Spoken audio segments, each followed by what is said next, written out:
Chapter 13 of the book of Matthew. I'm going to read what's this called? Scripture to you, right? And then I'm going to explain it just a little bit. I'm not going to preach it. I'm just going to be a very kind of a big, broad overview of why we do what we do with reaching people, why we do what we do with missions and everything else, right? Before we get started, though, you and I do not have the ability to change people. I hope you know that by now. If you're an adult, you know that that you cannot make someone do something, right? That I can offer and I can offer and I can offer, but I cannot force someone to be a certain way, act a certain way, be right. Just doesn't work, right? People have free will to have their own choice, right? So when we read this, I'm going to kind of explain this parable to you a little bit, and then we'll go from there. Matthew 13, verse 1. The same day went Jesus out of the house and sat by the seaside, and great multitudes were gathered together unto him, so that he went into a ship and sat, and the whole multitude stood on the shore. So you have this picture. Jesus is going into the ship. People are following him around when you hear him speak.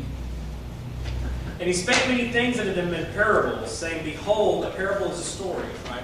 He's going to tell them a story, and then he's going to explain that the story has truth in it, or to it. Behold, a sower went forth to sow, and when he sowed, some seeds fell by the wayside, and the fowls came and devoured them up. Anything that grows, a flower, a plant, a vegetable, whatever else, is a seed. How it comes from a seed. That's how it works. That's the only way it's going to happen. It doesn't just miraculously happen. Tomatoes, okra, potatoes, all that seed stuff, right? It comes from seeds. I don't know what it is anyway. Wayside, the fowls came and devoured them up. Some fell upon the stony places where they had not much earth. And forthwith they sprung up, because they had no deepness of earth.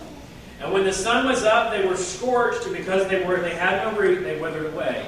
And so he's saying the idea of sowing is if I had a handful of seeds, which if I would have thought, I would have brought some with me, that's in the house. But you have a handful of seeds, and they're going along, they're kind of spreading them out along the way as they go. That some got somewhere on the rocky soil, and if something is falling on a rock, it's not going to grow. You cannot make a seed penetrate a rock. That's not how it works, right?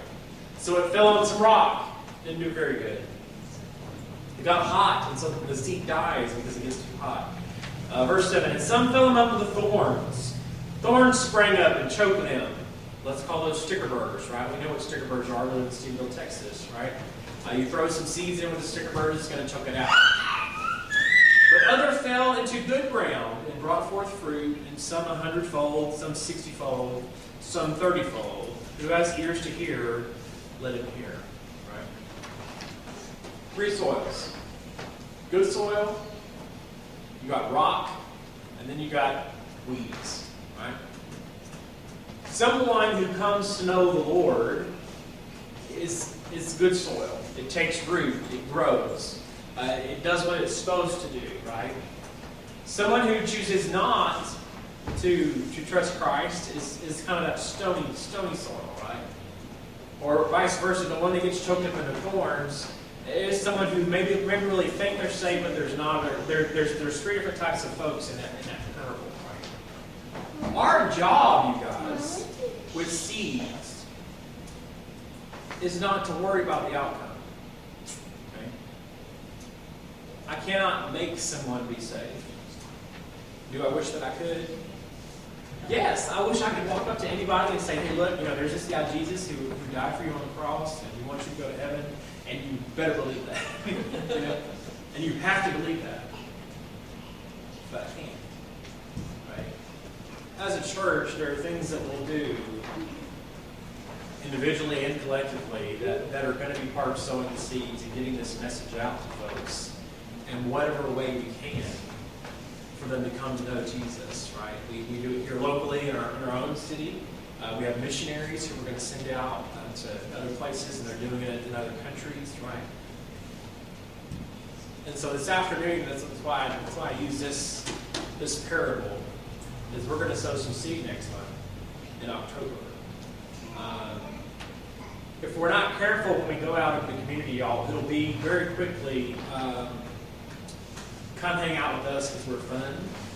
I think I'm hilarious. I don't know if you agree with that. That's fine. I don't care if you don't. Hey. statement, right? I think I'm a cool guy, right? That's fine. I'm not asking you to come hang out at my house, right? I'm doing this kind of church thing. That I'm trying to get you to understand Christ, and I'm not trying to get you to come to a social club, right? We're social people, right? We have things here or there, and we have a eat deal, we do singing. There's other things that we do that are social, but that is not the main purpose that we're trying to get people here. We're trying to get people here for them to go to good soil, right? For them to come to the Lord. What am I trying to say? When we do things out in the community, it's as a church for God's purposes, wanting people to come to know the Lord. When was the last time you actually bought something and it was called bait and switch? Whenever they promise you, I'm gonna steal a story. Here we go. That's a good one. You get a flyer in the mail. It says free iPad. Right? All you got to do is just come test drive the car, and then you get the free iPad. Right? It's a good deal, man.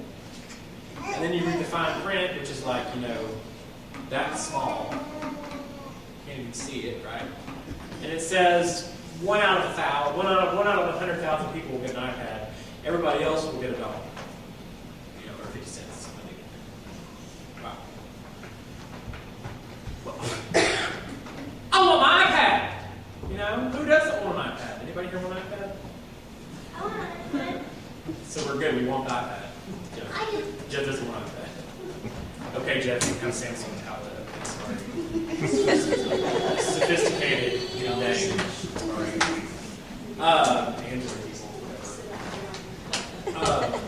No, but seriously, that's bait and switch. Whenever they promise you something, they say, "Here, look," and then slide a hand. That's not what they do, right?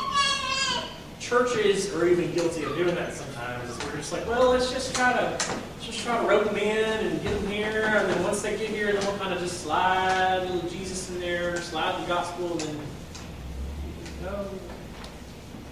this kind of slide the note under the door, kind of creepy way of doing things, right? No, look, we believe in eternity, right? It does exist. There's a guy named Jesus who loves you, and there's a reason why we're out here doing this stuff, because we want you to know about it, right? And then we're using the Bible, and God is using His Spirit with the Bible to talk to people's hearts, and we're planting seeds into folks, right? And then we let God do what He does best, right, with it. Understand the difference?